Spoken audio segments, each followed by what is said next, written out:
హి ఓం నమ శివాయ్. ఓం నమ శివాయ్. ఓం శ్రీ భద్రకాళీ సమేత వీరభద్రస్వామిని నమో నమః. మాతృ పితృభ్యో నమః. ఆచార్య అతిథిభ్యో నమః. శ్రీమాత లలితా త్రిపుర సుందరయే నమో నమః.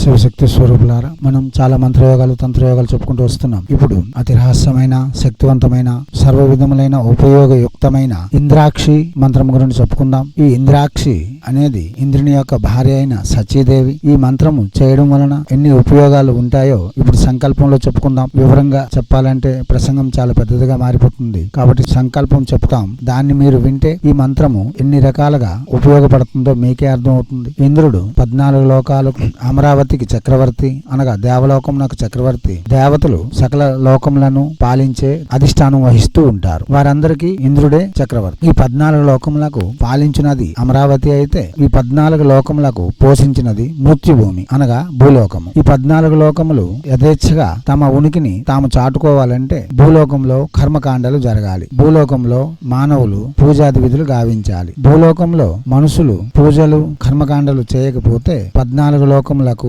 ఉనికి అనేది ఉండదు. అటువంటిది మనం ఉన్న మృత్యులోకం. ఈ మృత్యులోకమునకు పోషించడానికి అతి ఆవశ్యకమైనది వర్షము. ఆ వర్షమునకు అధిష్టానం వహించేది కూడా ఇంద్రుడే. ఇంద్రుని యొక్క అనుగ్రహం వలన సువృష్టి వర్షం కురుస్తుందని, అతని యొక్క ఆగ్రహం వలన వజ్రపాతములు అనగా పిడుగులు కురుస్తాయని మనం ఇంతకు ముందు చాలా ప్రసంగాల్లో చెప్పుకొని ఉన్నాం. అటువంటి ఇంద్రుని భార్య అయిన సచీదేవి యొక్క మంత్రం చేయడం వలన మనం సర్వ విధములైన శ్రేయస్సులను పొందగలం. ఒక ఊరికి ప్రెసిడెంట్ ఉంటే అతని భార్యతో పరిచయం అయితేనే మనకు చాలా పనులు సునాయాసంగా జరుగుతాయి. అటువంటిది అమరలోకమునకు, అష్టదిక్పాలకులకు మరియు 14 లోకములకు చక్రవర్తి అయిన ఇంద్రుని భార్యను మెప్పించగలిగితే మనకు కావలసినవన్నీ లభిస్తాయి, సర్వభిష్టములను సిద్ధిస్తాయి. ఈమెకు ఇంద్రాక్షి అని ఎందుకు పేరు వచ్చింది? ఇంద్రాణి, ఇంద్రాక్షి ఈమె యొక్క నామములు. ఇంద్రాణి అనగా ఇంద్రుని యొక్క అర్ధ శరీరము ధరించిన భార్యగా ఆమెకు ఇంద్రాణి కాగా చాలా అర్థములు వేదాంతపరంగా ఉన్నాయి. కాగా ఇంద్రాక్షి అంటే మహాపతివ్రత సాధ్వి శిరోమణి అయిన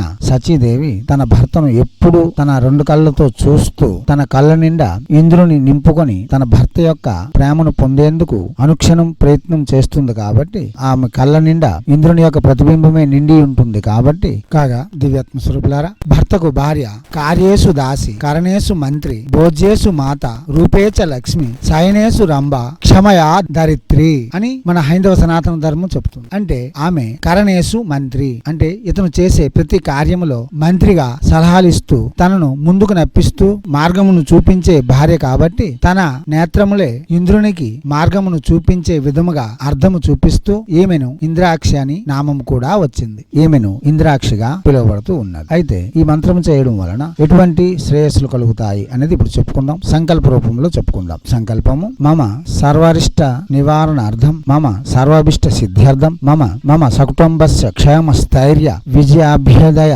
ఆయు ఆరోగ్య విద్యా ఉద్యోగ వ్యాపార ఐశ్వర్య అభివృద్ధ్యర్థం, ధర్మార్థ కామ మోక్ష చతుర్విధ ఫల పురుషార్థ సిద్ధ్యర్థం, మమ శరీరమును, మనస్సును, బుద్ధిని, జ్ఞానమును, అహంకారమును, ఆత్మను పట్టి పీడించుచున్న సర్వ రోగ సర్వ దృష్ట గ్రహ సర్వ శత్రుబాధ నివృత్త్యర్థం, మమ దేహమును బాధించుచున్న భూత ప్రేత పిశాచ సాకిని డాకిని హాకిని కామిని మోహిని నాగిని బ్రహ్మ రాక్షస పరమంత్ర పరయంత్ర పరతంత్ర పరౌషధాస్త్ర శాస్త్ర పరకట్టు పరవాటు పరవేటు పరవాటు పర జప పర తప పర హోమ పర ప్రయోగ సర్వ బాధ నివృత్త్యర్థం, సర్వశత్రు బాధ నివృత్త్యర్థం, వివాహాది శుభయోగ సిద్ధ్యర్థం, దాంపత్య జీవన సౌఖ్యార్థం, భార్యాభర్తలు శుభ్రంగా ఉండేందుకు కూడా, సత్సంతాన ప్రాప్తి సిద్ధ్యర్థం, రుణ విమోచనార్థం, కుజ నాగ కాల సర్పదోష శనిదోష నివారణార్థం, శ్రీ ఇంద్రాక్షి దేవత అనుగ్రహ ప్రాప్తి సిద్ధ్యర్థం, శ్రీ ఇంద్రాక్షి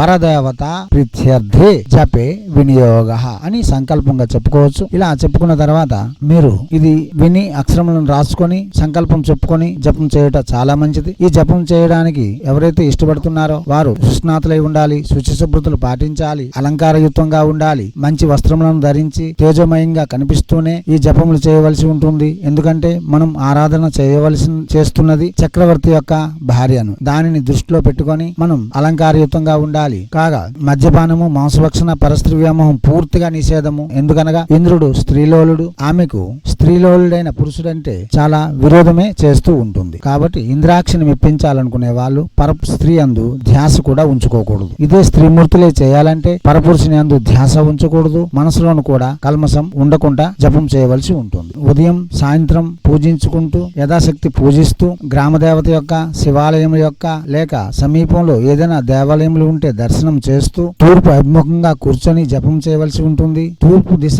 దేవతలందరికీ దీపారాధనలు చేస్తూ ఈ మంత్ర జపం చేయడం వలన అతి శీఘ్రమైన ఫలితములు తప్పక పొందగలం. దివ్యాత్మ స్వరూపులారా, ముందుగా ఇంద్రాక్షి ధ్యానము. ఓం ఇంద్రాక్షిం ద్విభుజం దేవీం పీత వస్త్రా సమాన్వితాం వామహస్తే వజ్రధరాం దక్షిణే చ వరాప్రదం తతః పంచపూజా కరిష్యే.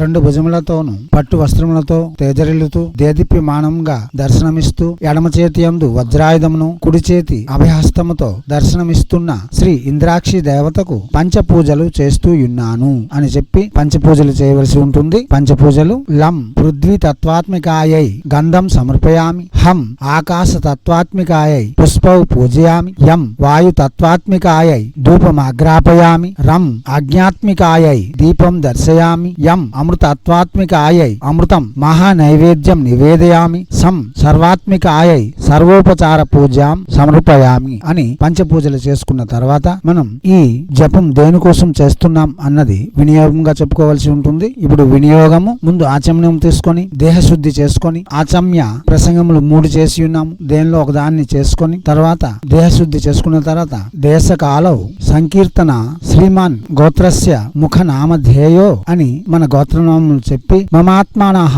శ్రీమద్ ఇంద్రాక్షి పరదేవత ప్రసన్నత ప్రాప్తి పూర్వక శ్రీమద్ ఇంద్రాక్షి ప్రసాద సిద్ధ్యర్థం సర్వారిష్ట నివారణార్థం మమ చింతిత సర్వాభిష్ట సిద్ధ్యర్థం ఇంద్రాక్షి పరదేవత మహామంత్ర జపే కరిష్యే అని వినియోగంగా చెప్పుకున్న తర్వాత ఋష్యాధిన్యాసం చెప్పుకోవాల్సి ఉంటుంది. ఋష్యాధిన్యాసము: ఓం అస్య శ్రీ ఇంద్రాక్షి మహామంత్రస్య బ్రహ్మ ఋషయే నమః శిరసి జగతి ఛందసే నమః ముఖే శ్రీమద్ ఇంద్రాక్షి పరమేశ్వరి పరదేవతాయై నమో హృది శ్రీం బీజాయ నమో నాభౌ హ్రీం శక్తయే నమో గుహ్యే క్లీం కీలకాయ నమః పాదయో శ్రీమద్ ఇంద్రాక్షి పరమేశ్వరి ప్రసాద సిద్ధ్యర్థే జపే వినియోగాయ నమః సర్వాంగే. ఇలా ఋష్యాధిన్యాసం చెప్పుకున్న తర్వాత అంగన్యాస హృదన్యాసం చెప్పుకోవాల్సి ఉంటుంది. అంగన్యాస హృదన్యాసములు: ఓం హ్రీం శ్రీం క్లీం అంగుష్టాభ్యాం నమః హృదయాయ నమః, ఇంద్రాణి రుద్రాణి తర్జనిభ్యాం స్వాహ శిరసే స్వాహ, జృంభిణి స్తంభిని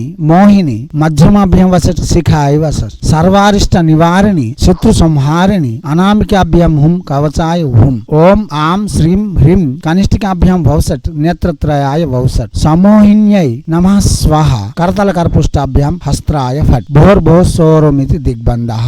ఇలా అంగన్యాస హృదయన్యాసం చెప్పుకున్న తర్వాత మాలను తీసి జపం చేయవలసి ఉంటుంది. రుద్రాక్షమాల, స్ఫటికమాల మరియు రక్త చందనమాలతో జపం చేసుకోవచ్చు. తులసి మాలతో కూడా జపం చేసుకోవచ్చు. ఈ మంత్ర విధులు పూర్తిగా చేయాలనుకునే వాళ్ళు, పురస్కరణ చేయాలనుకునే వాళ్ళు 1,00,000 జపం చేయవలసి ఉంటుంది. దానిలో దశాంశము యజ్ఞము, దానిలో దశాంశము తర్పణము, దానిలో దశాంశము మార్జనము. మీ గురువు యొక్క శిష్య పరంపరకు ప్రీతాన్న భోజనం ఇచ్చి ఇదే మంత్రముతో సకలము సిద్ధింపజేసుకోవచ్చు. దివ్యాత్మ స్వరూపులారా, ప్రసంగములను వినండి, అవగాహన పెంచుకోండి, తర్వాతనే జపములకు ఉపక్రమించండి. ఇప్పుడు మంత్రము: ఓం హ్రీం శ్రీం క్లీం ఇంద్రాక్షి ఇంద్రాణి జృంభిని స్తంభిని మోహిని సర్వారిష్ట నివారిణి సర్వశత్రు సంహారిణి ఓం ఆం శ్రీం హ్రీం సమ్మోహిన్యై నమః స్వాహ. మంత్రం మరోసారి: ఓం హ్రీం శ్రీం క్లీం ఇంద్రాక్షి ఇంద్రాణి జృంభిని స్తంభిని మోహిని సర్వారిష్ట నివారిణి సర్వశత్రు సంహారిణి ఓం ఆం శ్రీం హ్రీం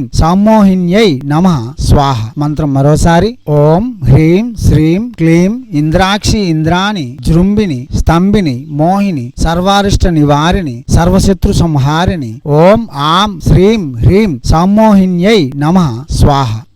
అక్షరములను సుస్పష్టంగా పలకాలి, దీర్ఘములను సుదీర్ఘంగా పలకాలి, వాచిక జపమే చేయాలి, మానసిక ఉపాంశ జపం పనికిరాదు. ఎటువంటి తొందరపాటు నిర్ణయములు తీసుకోకుండా ఆచరణ యోగ్యత కలిగిన సాధనలే ఎంచుకొని మనం చేయగలిగి చేస్తే కానిదంటూ ఏమీ ఉండదు. మీకు ఈ మంత్ర విషయములలోనూ శాస్త్ర విషయములలోనూ పూర్తి వివరాలు కావాలంటే మన డిస్క్రిప్షన్ లో ఉండే లింక్ ని క్లిక్ చేయండి. రత్నశ్రీ హిందూ సేవా సమాజ్ వెబ్సైట్ ఓపెన్ అవుతుంది. దానిలో సర్వ మంత్రములు యోగములు కూడా ఉన్నాయి, అది కూడా చూడవచ్చు. మరలా మీరు ఏ మంత్ర సాధనలు యోగములు చేయాలన్నా మా వద్దకు వచ్చి యజ్ఞములు యాగములు మరియు పరిహారములు కూడా చేసుకోగలరు. దివాత్మ స్వరూపులారా, ప్రసంగములను వినండి, అవగాహన పెంచుకోండి. మన శత్రువులను నిర్జించడంతో పాటు మనం మన జీవితం ఉన్నతిగా పయనించేందుకు తగు మార్గములను కూడా నిర్మించుకొని సమాజంలో గౌరవప్రదమైన జీవనం గడిపేందుకు అవసరమైనవన్నీ చేకూర్చుకొని జీవించినంతకాలం హుందాగా జీవిస్తారని ఆశిస్తూ హైందవ సనాతన ధర్మ ఋషులు మనకు అందించిన విద్యలు వినియోగించుకోవడంలోను